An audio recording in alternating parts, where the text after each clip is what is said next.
Tears welled up in little Anya's eyes as she walked down the dusty road, her small feet kicking pebbles along the way. Her school bag hung loosely on her shoulder, and her face was wet with silent tears. Moments ago, her classmates had laughed at her torn shoes, at the patch on her dress, and at the way she spoke softly instead of shouting like them.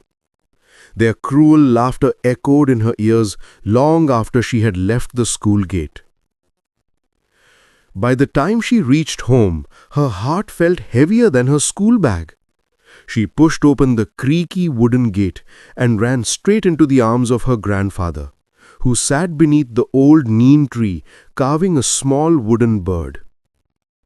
"Dada," she cried, her voice trembling, "why do people make fun of me when I never hurt anyone?"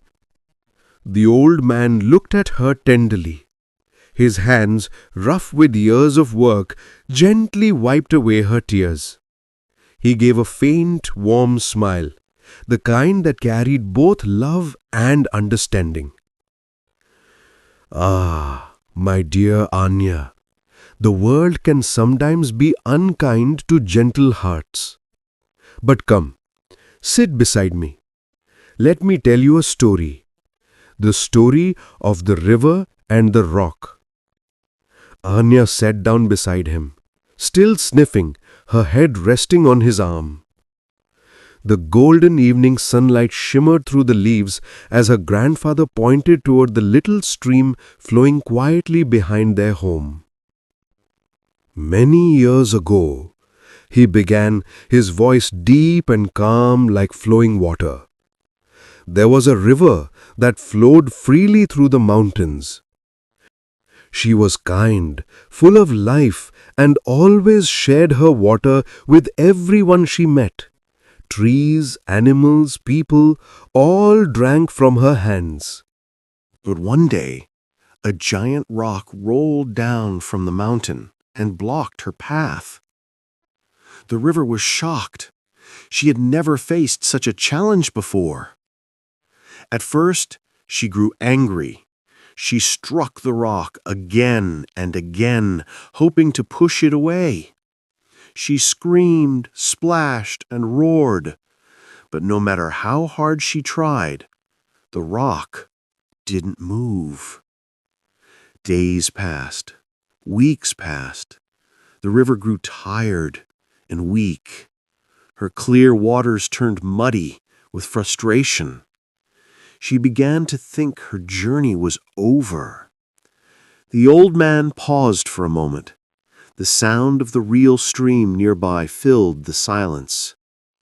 But then, he continued softly, the river realized something. She didn't need to break the rock to keep moving. So one morning, she changed her path. She curved gently around it, flowing softly, patiently, gracefully. The rock stayed where it was, hard and stubborn, but the river kept moving forward. She nourished new lands, touched new lives, and one day she finally reached the ocean, calm, shining, and free. Aanya looked up at her grandfather, her eyes wide with wonder. "So, Dada, the river didn't win?" Her grandfather smiled. "Oh, she did, my child. She won the way the wise always win, not by breaking others, but by finding her own way forward."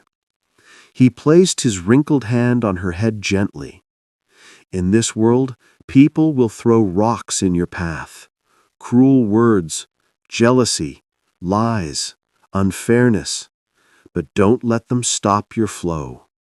Don't let their bitterness change who you are. Be like the river, steady, kind, and unstoppable.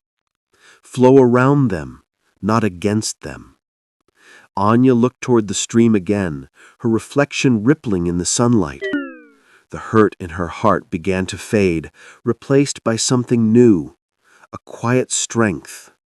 She smiled softly and said, I'll be like the river, Dada."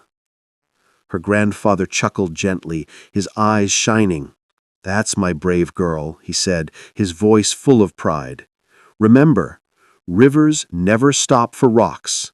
They simply find a new way."